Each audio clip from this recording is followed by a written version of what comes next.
Thank you for being here. My name is Marlise Scher, and I am tonight the Cabinet Chair for National Young Leadership Cabinet Alumni Network, and it is my absolute pleasure to be introducing everyone tonight. So thank you for being here on behalf of the Federation and the Care Love Project. First, I want to give a heartfelt thank you to Lily Doolin for welcoming us so warmly into her home. It is unbelievable. And to our special guests, Eitan Halley and Shana Meyerson, where'd you go? Oh, there. For sharing their strength, their stories, and their hearts this evening. As we step into the Jewish New Year, and with the second anniversary of October 7th just weeks away, I know many of us are holding a mix of emotions. On one hand, there's hope, the desire to begin again, to build something safer and more joyful. And on the other, the weight of knowing that it has been 711 days since the attack of October 7th and the war in Israel. Our Israeli brothers and sisters are still enduring Israel's longest war with hostages still in captivity.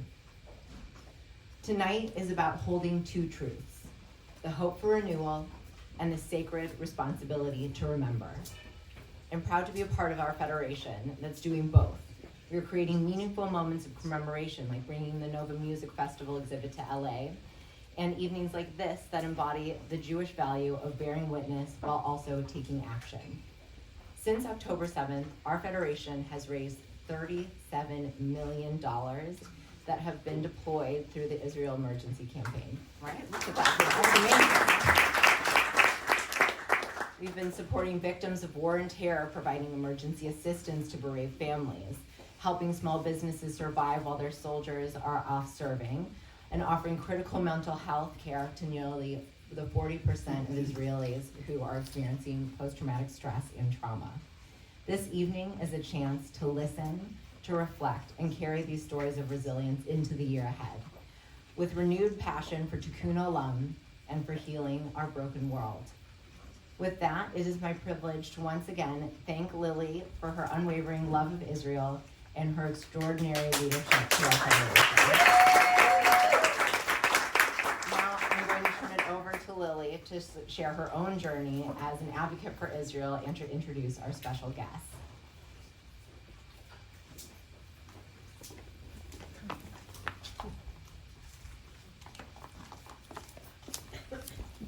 How do I follow that? Thank you, Marlise. So my name is Lily Doolin, and it's super meaningful to have you here, Eitan. Can everyone hear me? Yes. I've had the distinct pleasure of spending a couple days with you. We were like winging around in the Waymos, and we went to Neil Young, just really doing the LA tour, and it's just been awesome. And you're like my little brother. Honestly, I would move you in if I could. I tell everyone, like, I'm hooked. And your story inspires me beyond, okay? Just beyond. So that said, with his story being so inspirational, it's very meaningful to have everyone here tonight and to see us come together as Jews in a room supporting one another in the wake of such atrocities.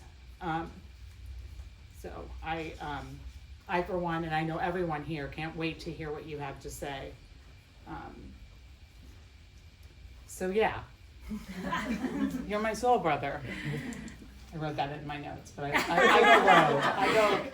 go rogue all the time, which is, they can't control me. Anyway, for those of you who don't know or didn't look closely at the invitation, Eitan was featured in Yariv Moser's Emmy Award-winning film, We Will Dance Again. And we will play the preview shortly. But before I do that, and before I am really rude, I would never want to skip you, Shana Meyerson, okay?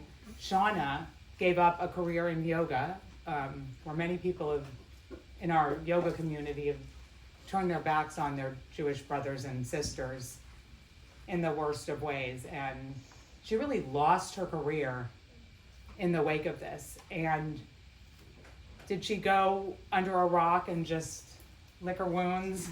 No. She started a podcast called The Yoga of War, and our own Jonah Platt has been featured amongst many other luminaries. So it's an honor to have you here.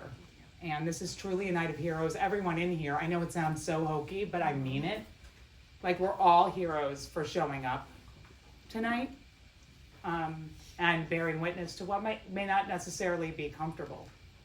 So with that, I'm asking someone to help me with the AD so we can play the preview, and then we'll have you up, and it's pretty awesome. Oh, and thank you, Ashley Wynn, for coming in from Vegas. Let's give her a hand, too. Let's give everyone a hand. Aw, thank you. Oh, And Denise. and Allison. Oh, one more thing. And Allison Kaplan for the flowers. This place is festooned with flowers because Allison Kaplan showed up. And really, and yeah, Denise Kaufman kind of made this possible, really made this possible.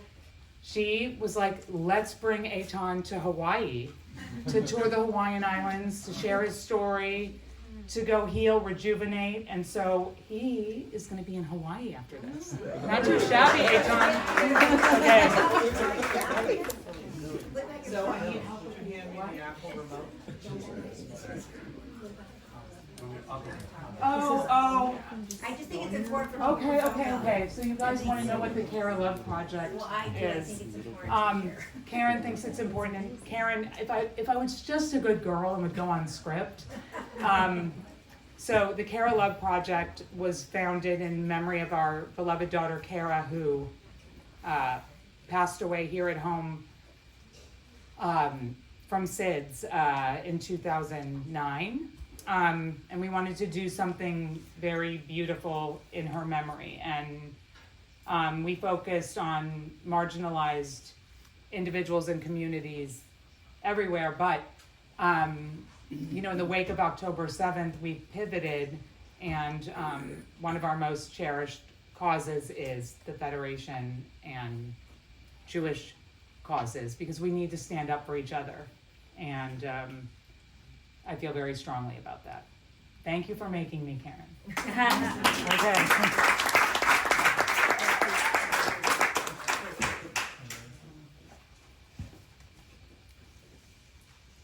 I'm never going to be the person I was before the 7th of October.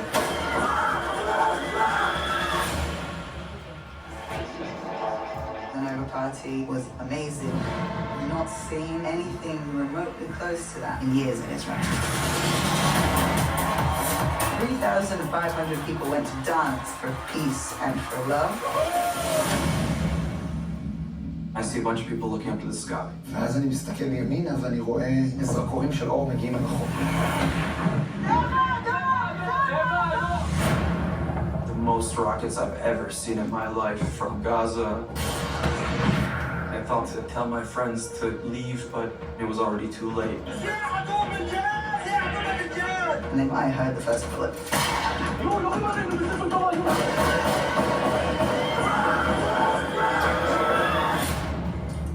אבל יש פה חוליות מחבלים.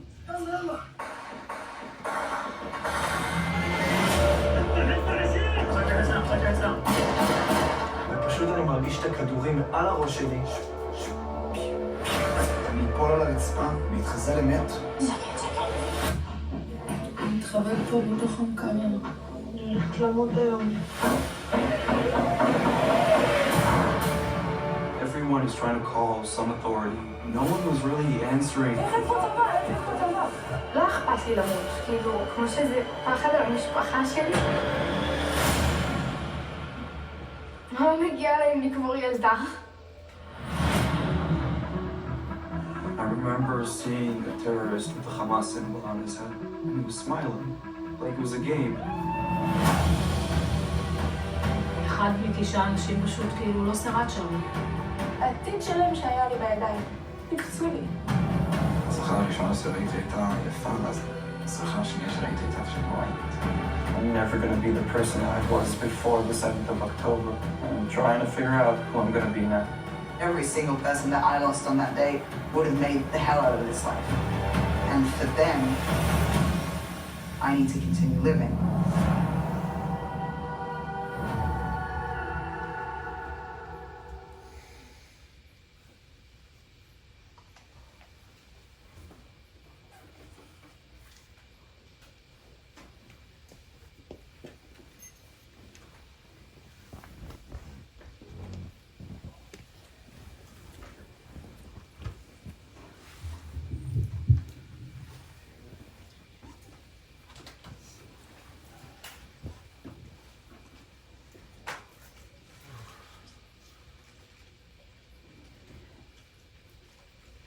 Eitan, I have to be honest.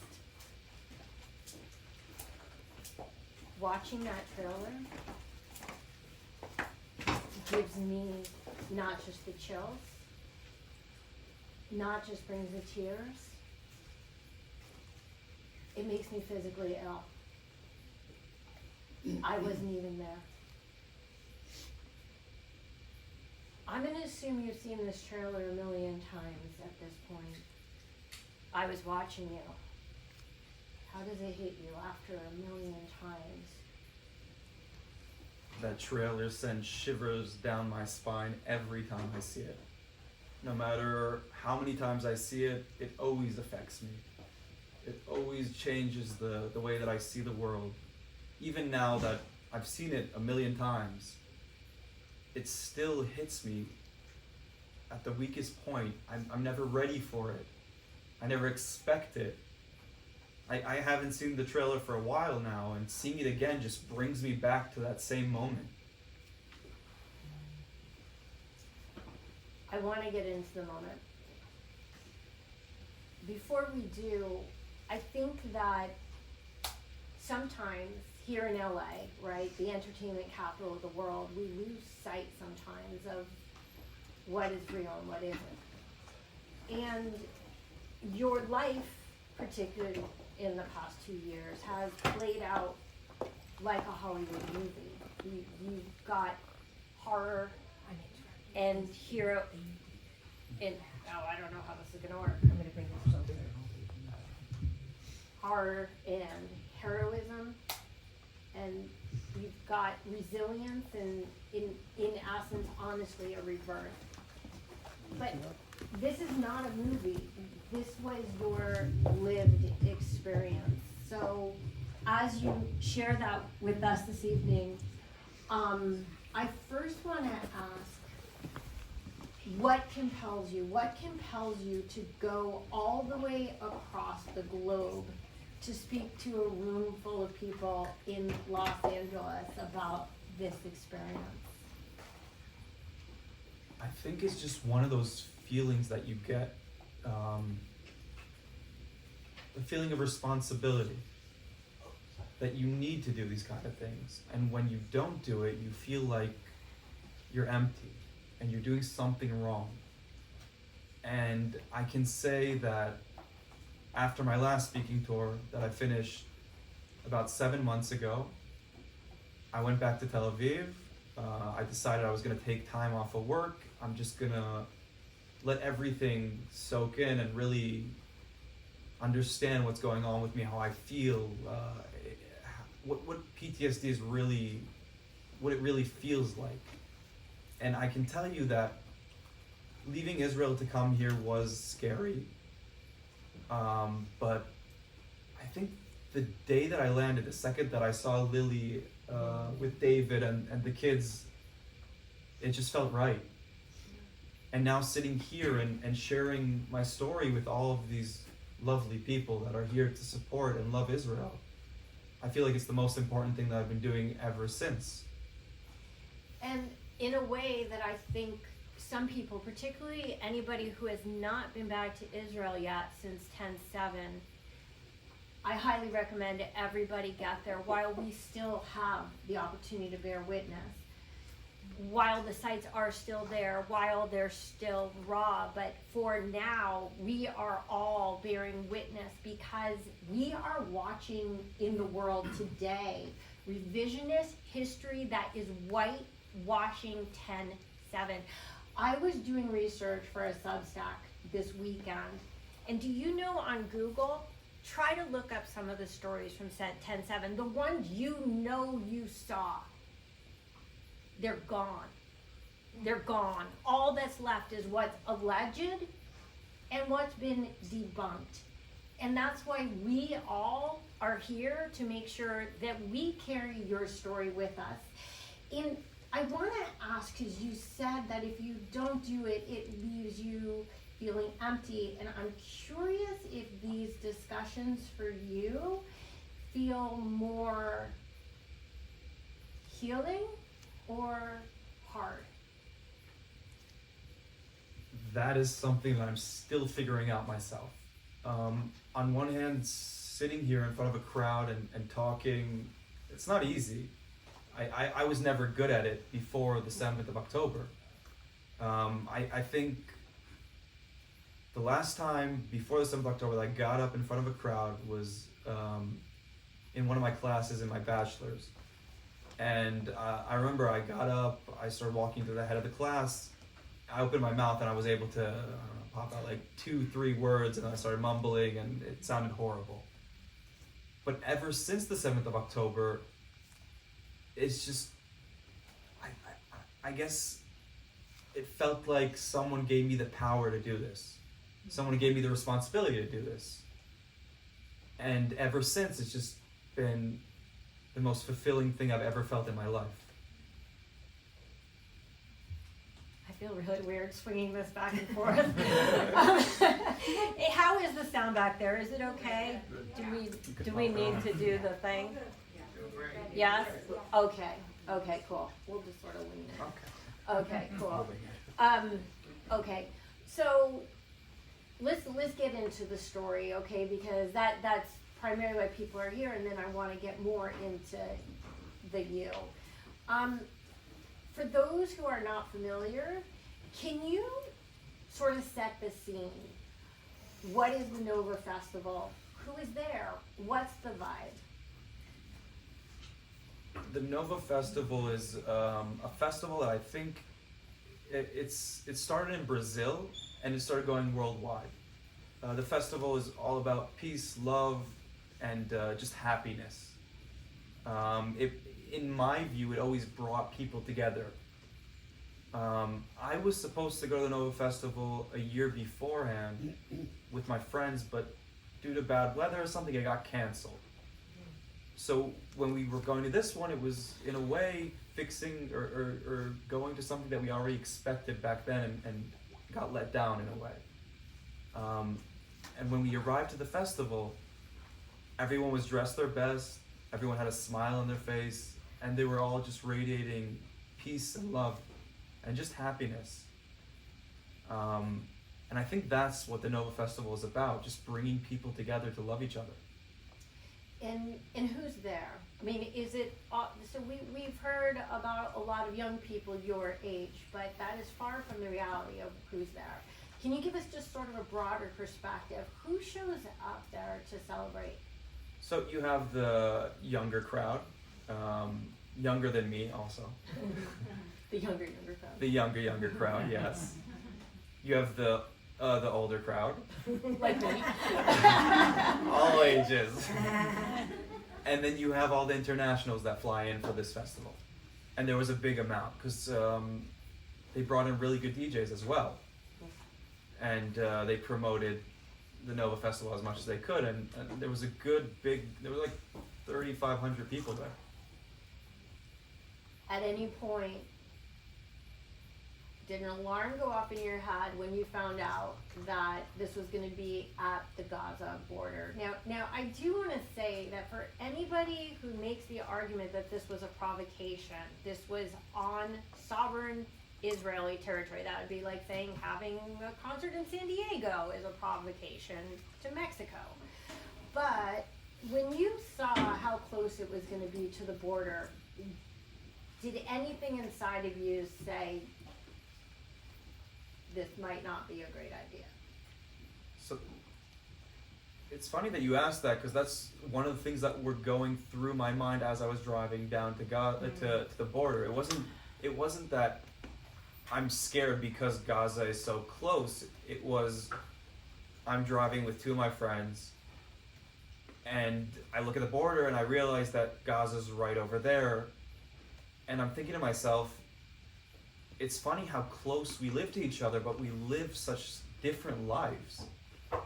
Their government supposedly is a group of terrorists, and all they want to do is conquer Israel. Or at the time we didn't know this, but I think when we figured out that it was on the Gaza border, we didn't think anything of it. We weren't afraid. Israel is our home, and we feel safe. It doesn't matter where. If it's up north next to Lebanon or Syria, if it's next to the Jordan Valley, or down next to Gaza, we didn't feel in any way threatened. Because the IDF has always stepped in. Because Or just because. Because the IDF has always stepped in, because no one thought that Hamas had the ability to do what they did. No one thought that they were planning something so big. And there was the misconception that the IDF has the strongest intelligence in the Middle East, which is probably right, but they don't know everything apparently. And Hamas waited for the right time, and they hit us when we weren't ready.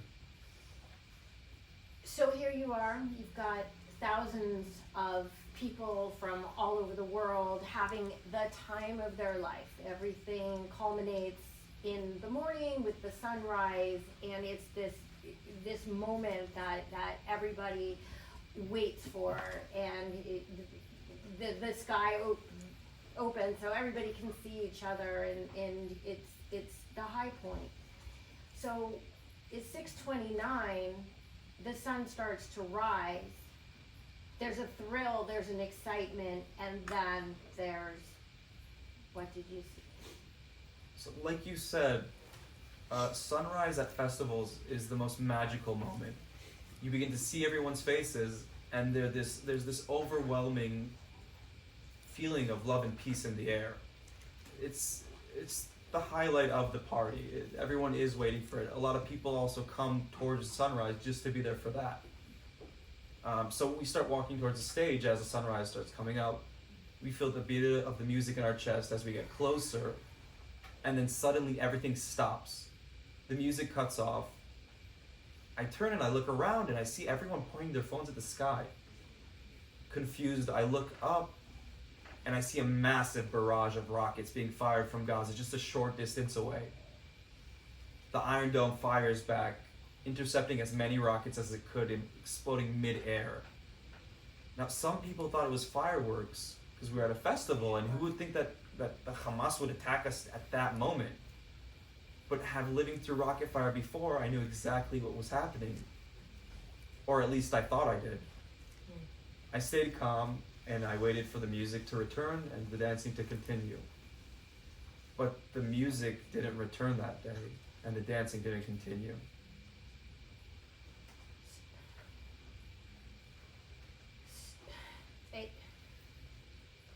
It's so visceral, it's hard for me sometimes to understand that I wasn't there, because it hit so hard. They start shouting, red alert, red alert. What is going through your mind? What was your initial reaction? Was it, let's just wait it out? Was it, maybe we should just get out of here? What's going through your heart? What's going through your mind? Everyone in Israel is very used to this behavior of Hamas. Every couple months or years, they break the ceasefire and they shoot rockets at us, and we have a week of chaos, and then it ends, and it's over, and that's it. At that moment, I didn't feel like anything was different. Yes, there were more rockets than usual.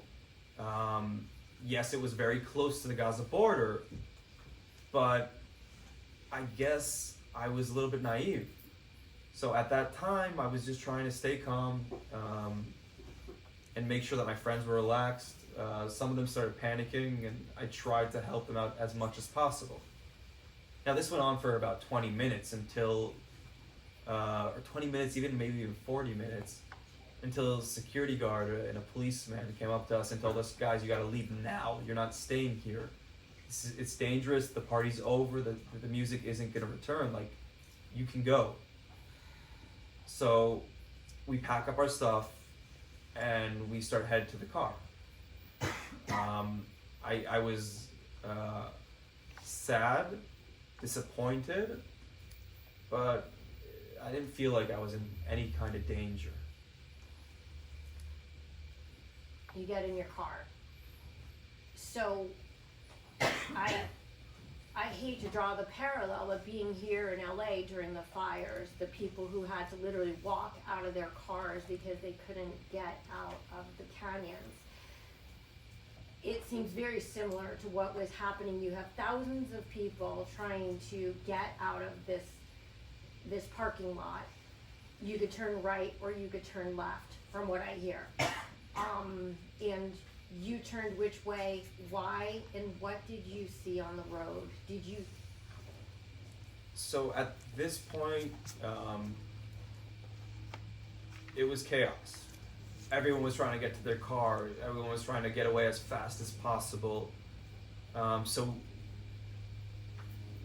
3 friends and I jump into my friend's car. It was Shani Kupelwasser, Itai Banjo, Amit Rosenbaum, and I. And we start driving from where we came in, and we hit a traffic jam, and like we're just standing there, and rockets are going off all over the place, and people are running. And I remember seeing at this point, like, people running and laughing. No one really understood what was happening. And we're standing there for a few minutes, and I'm thinking to myself, I can't believe Hamas just ruined this party. I was waiting for it the whole summer. And then someone yells, there's an exit on the other side. So we turn around and we drive that way, and we hit another traffic jam. So we had a 4x4, lucky enough. We went off to the fields and we cut everyone, like good Israelis, and got to the road. Now everyone was turning left to go up north towards Tel Aviv, but at the time I was living in Beersheba. I was still pursuing my bachelor's in industrial engineering, so we took a right. Now everyone that took a left, little did they know there were terrorists that were on that road, and they already started massacring anyone they could. And we turn right, and we just hit the gas and go as fast as we can. Now, as we're driving, the alarms go off. And in this part of Israel, they teach you at school when you're a child that if you hear an alarm, you stop on the side of the road, and you go to the safest area that you can. And that's what we did. And where did you wind up? So we're about to pass Somit Re'im next to Kibbutz Re'im. There's a big army base there. And we see this concrete shelter, this concrete shelter on the side of the road. They have them all over in that area because they know how dangerous it is. Now, these shelters are built to protect you from shrapnel. A direct hit, you're not going to survive. And they're built for about 5 to 10 people to stand in there comfortably. So we're driving, and the sirens start going off. I see the shelter on the side. I tell my friends, stop. We run in. And there's already about 15 people inside. Now, everyone's extremely confused, but still, all in all, in a pretty good vibe. Everyone was feeling very good with themselves. They just came from a party. And we walk in, we start introducing ourselves, we talk to people. I met some guy, he said he's from Miami, and when I tell him I'm from Ra'anana, he's like, oh, cool, my parents live there. And as the time goes by, more and more people start coming in, until at one point, Anil Shapira and Hirsch Goldberg Poland come in. Now, as Anir walks in, he tells us, I'm an off-duty soldier. My guys are based 30 minutes away from here. Terrorists have invaded Israel, but there's no reason to fear. The IDF is taking care of it. Everyone stay here, stay calm, and I'll keep you updated. If you could, because I've been to, how many people here have been to the Nova exhibit? Either here in LA or, okay, about half. There was a mock-up of sort of one of these shelters. Could you give us an idea, imagining in this space, how big is it, and can you explain to them how it was shaped so they could better understand what happened next? So the concrete shelters are built in a way where they don't have a door. So you can't lock it. It's not a safe room. You can't close the door and lock it and stay inside and you're good. There's a small hallway in, and then you have to take a left to go into the safe area. The safe area is about the compound between here to the couch. So I think with the hole outside of it. So 50 people in this rectangular area. 15 at the time. 15. 15. Okay. Yeah. But I think we were 26 people there in the end, and we were just standing like squished. It was like a box of sardines. Okay. At any point, did you think, why don't we just keep driving? Let's just go home. We've got 26 people, the size of this couch. Or was everybody like, stay put? Did Enter take control of the whole thing? What happened then? So Aner, he tells us that terrorists are in Israel, and I'm thinking to myself, there's no way. There's no way. Terrorists in Israel, someone invaded Israel. We have the strongest IDF. We have the IDF, the strongest army in the Middle East. And I'm thinking to myself, okay, maybe I should grab my friends and get out of here. Maybe something bad's about to happen. But I hesitated. And I waited. And a few moments after that, a couple comes in. And they say, we drove down the road where I was supposed to go, just a few minutes away. Terrorists shot up their car. They had to turn around and come back. The terrorists were right behind them. And they're going to be here any moment. Now, I think I pinched myself. I was sure I was in a nightmare. There's no way this is real. No way that I'm standing in a concrete shelter with 26 other people smushed. Terrorists are going to be outside in a second. Aner was standing at the entrance. And we hear trucks pull up. He says, trucks have pulled up. They're terrorists that are coming out. They have bulletproof vests, AK-47s, and RPGs. This is it, guys. We're gonna have to fight. I'm in total shock.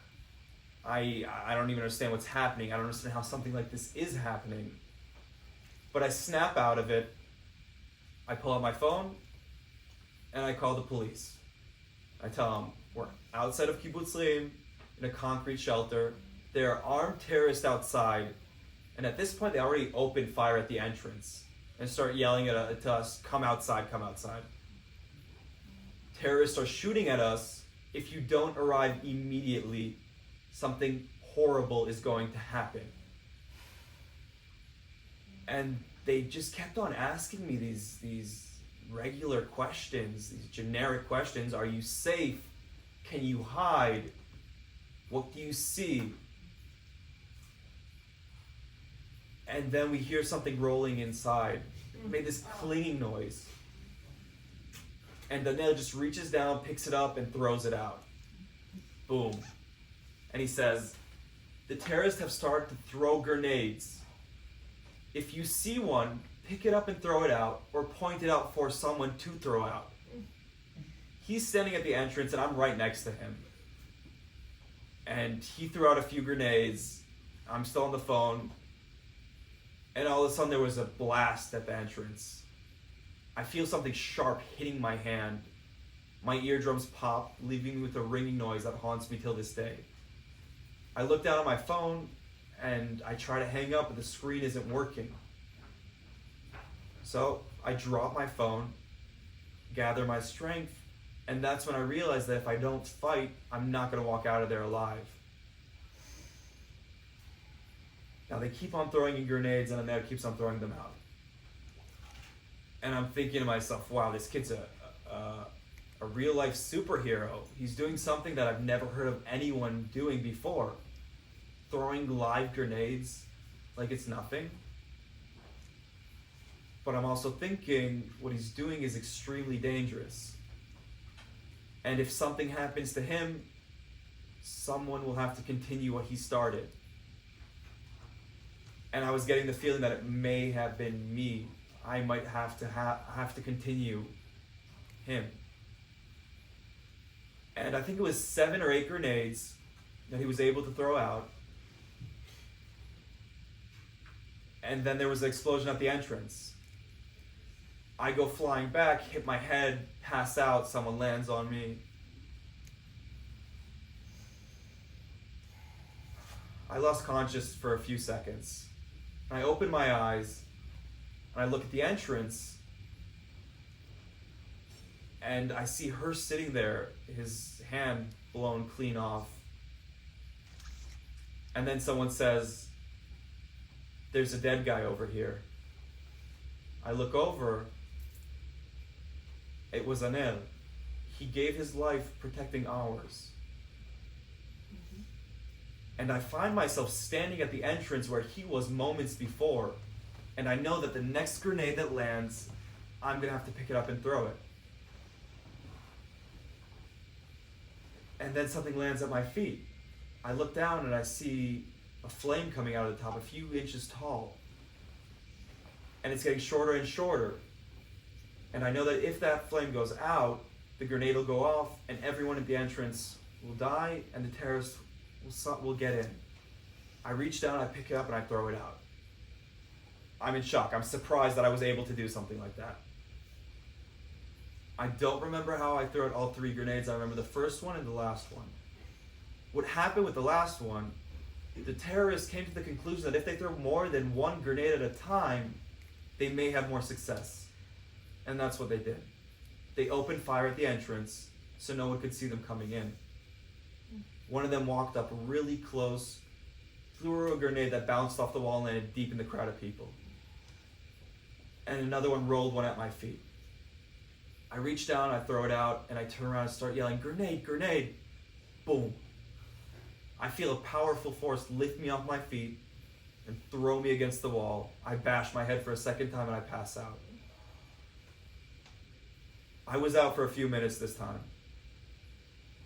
And when I was finally able to open my eyes, I glanced at the entrance.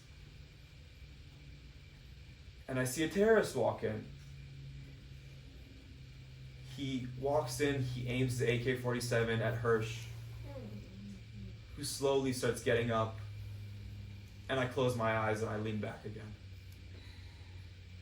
Moments later, I feel one of the terrorists standing over me, grabs me by my hair, starts shaking me to see if I'm alive. Till this day, I do not know why he just left me there, but he turned around and took someone else.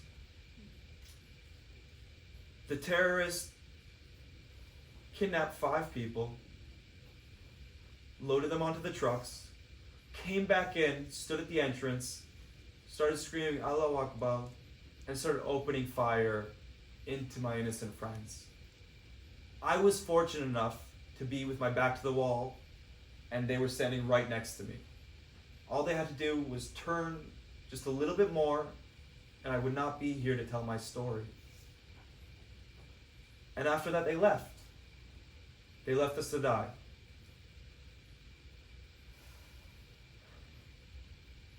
We sat in that shelter for another 7 hours. 7 hours whispering words of encouragement to each other. I love you. Just a little bit more. Hang in there. Just be quiet for a little bit longer. Now in that time, I don't even want to get into what was going through my mind. I was sitting in a pile of bodies for 7 hours. There was this acrid smell of burning flesh in the air that haunts me. But finally, after 7 hours, a civilian pops his head in and says, "Is anyone alive in here?"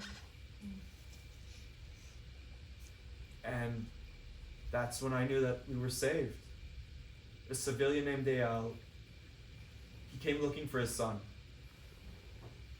The second he heard that something happened, that the terrorists have invaded, he grabbed his pistol and drove down to the Gaza border as fast as possible to look for his son.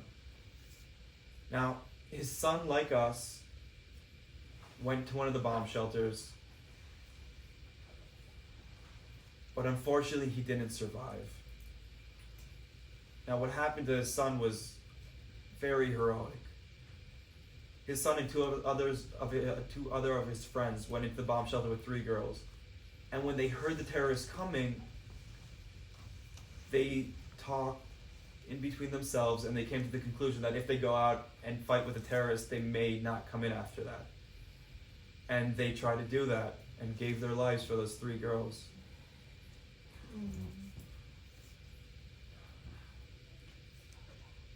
So Eyal comes, he calls his friends from reserve military, they pull up with their cars, they load us up, and we start driving towards Beersheba to the Soroka hospital. And on the way there, the driver told me, "Put your head down and don't look out the window." But I couldn't look away. The things I saw there that day can only be described in one word: carnage.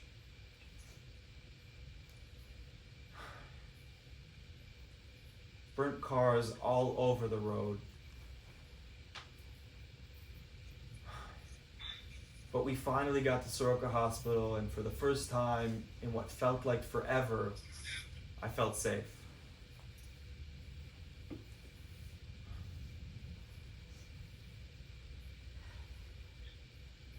have a lot of questions. I'm gonna start in maybe odd place. I'm gonna start with the pins. As we know now, we have 48 hostages, 20 assumed to be living, hopefully 22. The rest already deceased, many were taken after they were already murdered. They were taken as corpses. Which means that when they grabbed your hair, even if you played dead, it didn't necessarily save your life. When you wake up every morning and put on that pin, what goes through your body? What goes through your mind? Trauma is a very peculiar thing. You don't know how it's going to treat you a different day. There's days that I wake up and I am the most fortunate person to be alive, and I'm the happiest person in the world, and I feel like I need to live my life to the max. But there's also those days where you wake up and you don't want to get out of bed, where you feel haunted by what happened. And I think that putting on this pin, it reminds me that I need to look forward to the days where I am fortunate and I am alive. And I want to conquer the world. Amazing. You've mentioned now actually twice. Once in the beginning when you said that a voice inside of you said that you needed to go out and talk, like you're doing now. A second time you just mentioned that about when Anel was murdered, that a voice said you were the one that was gonna have to step up. Did this seem like a message from God, or a message from within, a message from someone you love? Where is this voice that seems to have really not only carried you through that day, but perhaps saved your life? the first time I felt that voice, I thought a crazy man was talking. I thought there was the things like that I was thinking to myself was just impossible.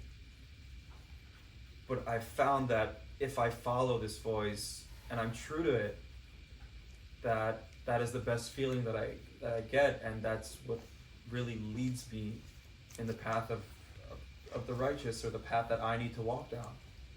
And every time that I don't listen to the voice and I neglect it, it haunts me. And I don't know if it's intuition or God or anything else, but it knows what it's doing. It's also interesting, Eitan, that when you consider your own story, you speak a lot of other people's heroism. Deep down inside, maybe not so deep, can you acknowledge that you're also a hero? It took me a very long time, and a lot of people had to come up and say it to me, but I think I'm starting to acknowledge it. I'm kind of, or finally living up to it. But the reason that I do mention all these people, all these names, is because they're the reason that I'm here. If it's my two friends that I lost in that shelter that day, Itai Banjo and Shani Kupelwasser, if it's Anel or Hirsch that I thought that I would meet again, and that we would be able to share stories, and I could fill in pieces that were missing for him, and he could fill in stuff for me, but unfortunately that has been taken away from us. Have you kept in touch with the people who were in that shelter with you? Yeah, we meet up every couple months, mostly at big events, just because a lot of these people are doing really big things, like Elia Cohen and Ziva Bud, who, if you guys aren't familiar with their story, they're a couple. They've been together for 10 years, if not more. Elia got kidnapped, and Ziv was with me in the bomb shelter. The day after, 2 days after we got out of there, Ziv made it her life mission to get Elia out of Gaza. And she succeeded.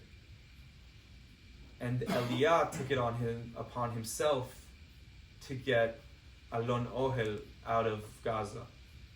And that is the last person from the bomb shelter that is still underground in one of the tunnels, waiting to come home. I'm honored to be part of that mission. I'd like to ask some questions about being saved. I assume that 7 hours, was it? It has to have felt like 7 days, 7 years. It has to have been excruciating. When you were rescued, how did that hit you? Was it surreal? Were you worried? Were you relieved? The first thing that I said when I walked out of that shelter, I saw a soldier on uniform with his vest and a gun and everything. And I was wearing white shorts that were soaked with blood at the time. I had a button-down shirt. All the buttons were ripped off, wide open. Shrapnel in my face, my chest, both my arms, my legs. Both of my eardrums popped, partially deaf. And I get up, I walk outside, and I walk up to the soldier, and I ask him, "Do you have a gun for me?" Wow. That's the first thing that popped into my mind. I don't know how that was the first thing that popped into my mind. Looking back, I was like, okay, that's, yeah. I was angry. I was angry. I wasn't frightened. I was scared in the shelter, but when I was finally rescued, I knew that's it. I knew now I'm safe, even though that I was still in a war zone. But I was angry. I was so angry that something like this happened, that we let something like this happen, that we let terrorists grow and get stronger right next to our home. The man who saved you. This is actually a story that we've probably heard numerous times, not just from this individual, but the number of people who lost members of their own family and thought, now I need to go out and save other people. As remarkable as it is, it's a story we hear over and over because that is Israel. Do you still have a relationship with this man who lost his son to save your life? I haven't spoken to him in a while. He went into deep grief after the loss of his son. And he wasn't willing to talk to anyone for a very long time. With that said, I would like a relationship with this extremely special individual. And I hope I can build it with him one day. And I think that's going to be one of my next assignments for myself.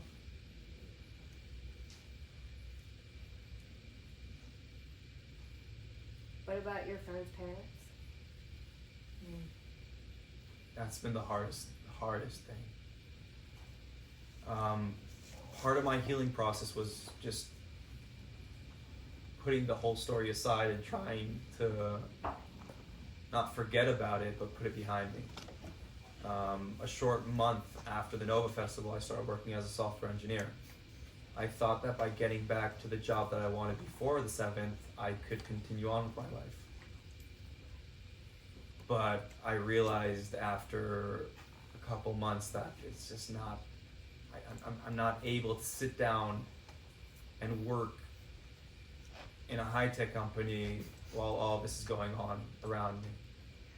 I have stayed in touch with my parents, with my friends' parents and their family. Not as much as I would like to. But yeah, we're in pretty good communication, yeah. Okay, I'm being told that we're going to be opening it up in a few minutes to questions, so if I could ask one or two more questions, I'm going to be a little selfish here, because I think we have 5 minutes left. I would like to get into the resilience story, because this is a very important part of your story, and it's a very important part of the story of Israel. We are not survivors, we are thrivers. And you are the perfect embodiment of that. And the concept of we will dance again is such an Israeli concept that nothing stops us, nothing stops our quest for peace, nothing stops our quest for life. We love life. And that's what it basically comes down to. So if you could offer in this dark world, it's a hard and dark world right now. We all need to learn to dance again. You're dancing again. Can you tell us, give us some advice, how do we smile again? How do we find joy again? How do we find our song and our dance and our lives and our loves again? I am still on a quest to figure that one out. That's not an easy one.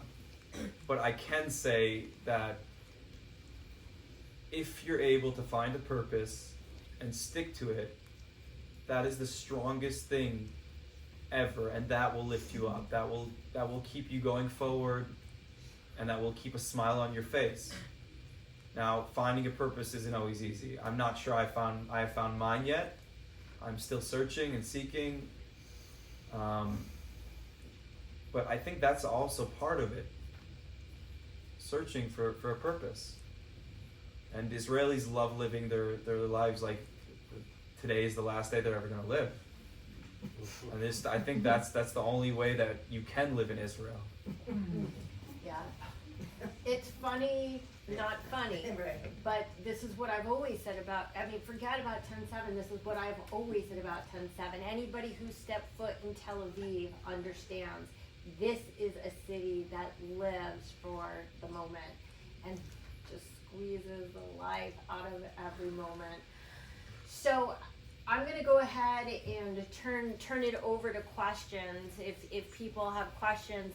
And before we do, just one more question, which is how can we support you and how can we support the Nova survivors in general? To be honest, you're doing a great job. No, the Federation has been doing amazing things, fundraising money and trying to help as many survivors and as many soldiers as possible. And it's these kind of organizations that help us stay afloat and not just fall into chaos. These kind of gatherings, they're amazing. They really help. One thing that I have seen that we are not doing the best with is the social media war. Yeah. We're losing.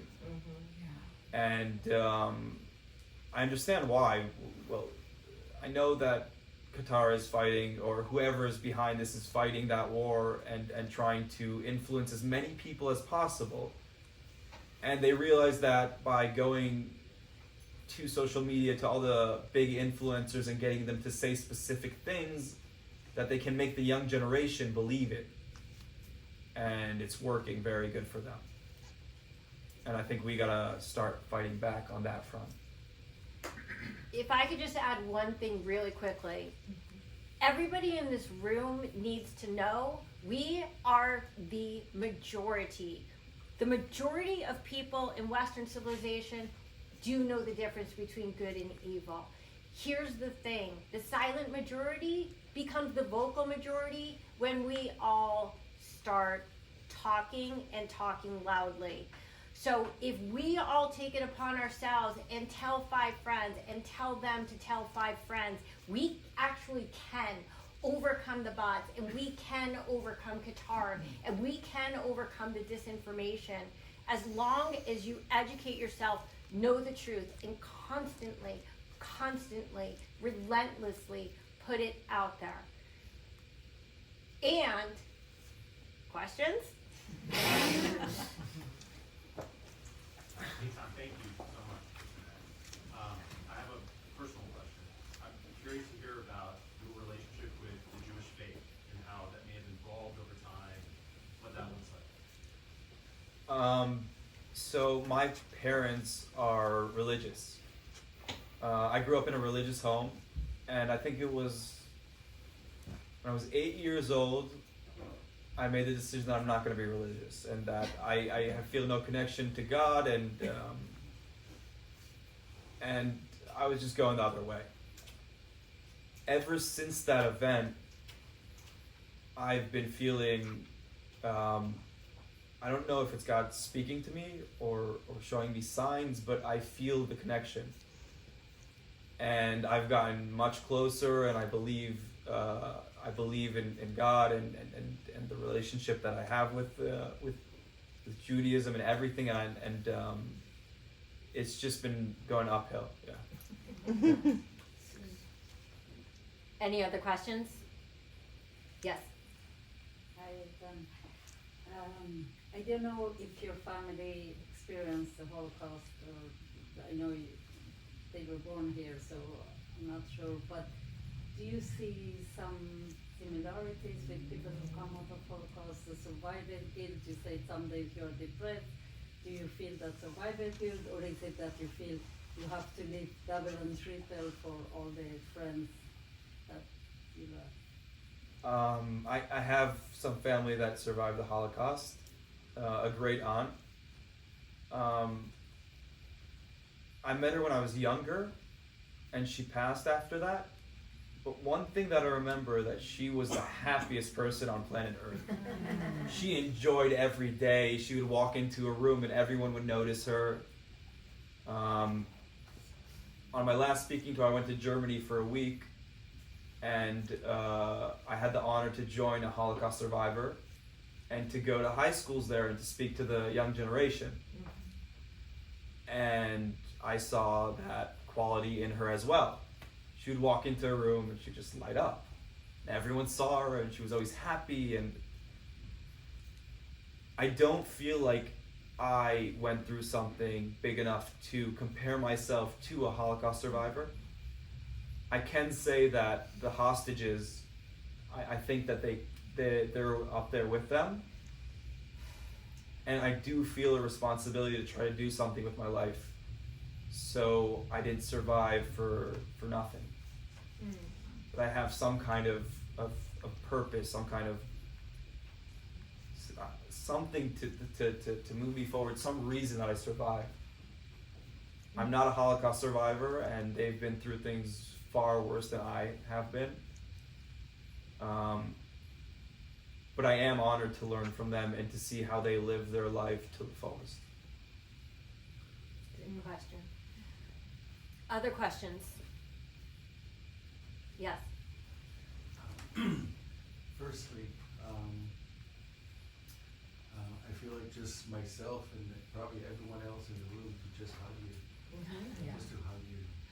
Like a few long minutes and hug you and be with you. And I'm imagining this entire room just enveloping you on your path, and I really appreciate you coming here. I wanted to know, how's your heart now? So thank you. To be honest, I can feel the heat from the hugs right now. My heart is still at a very confused, still very confused with myself as well. I'm not exactly sure what I'm supposed to do and where I'm supposed to go. I do know that sitting down here and speaking to all of you feels amazing. And I'm loving your support. It's very special, and I'm honored to be here.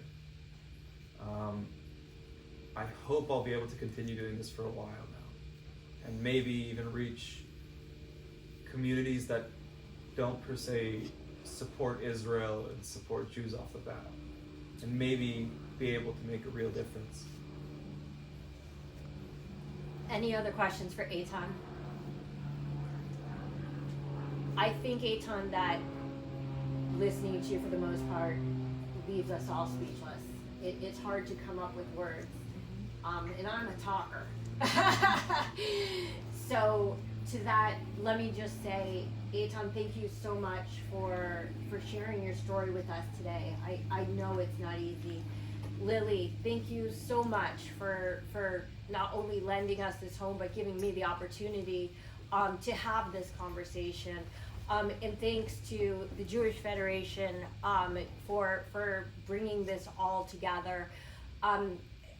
And thanks to all of you for caring so much. Please, please, go home, write one thing that you learned tonight on social media and tag a friend. For what it's worth, Eitan will be on the YOGAvore podcast tomorrow. We're going to go a little more in depth into some of these broader questions, so please feel free to tune in. And I'm the one who gets to hug him because I'm right here.